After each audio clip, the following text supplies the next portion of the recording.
Look, the grammar on the SAT tends to get overlooked.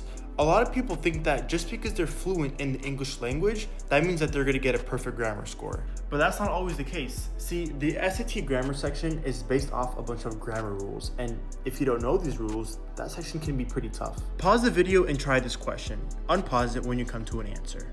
If you got B, you would be correct, but why is it B? If you're telling me that it just felt right or sounded right, I don't take that as an answer. Let's take a look at which grammar rules actually apply to this question. If we start off from the top, most restaurant owners have a security system installed at their businesses that is an independent clause. If we keep on reading after the blank, it helps protect them from theft. That is also an independent clause. Now, simply put, an independent clause is just a complete sentence that stands on its own and it has a subject and a verb. Now, if we look at all these answer choices, they all have because, since. Those are all subordinating conjunctions. You're not supposed to memorize these subordinated conjunctions, but with practice, you will be able to identify them with ease.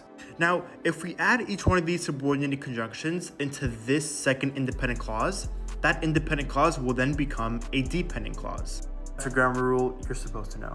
Meaning we'll be left with an independent clause transitioning into a dependent clause. And how do you separate those two? Well, nothing. See, an independent clause goes straight through a dependent clause. No punctuation necessary, no fanboys necessary. That's why it was B. Not because it sounded right, not because it felt right, but because we used grammar rules to be able to deduce the correct answer. Look, if this was overwhelming, that's fine. JupiterPrep has tutors that are professionals at grammar because they were trained to be so.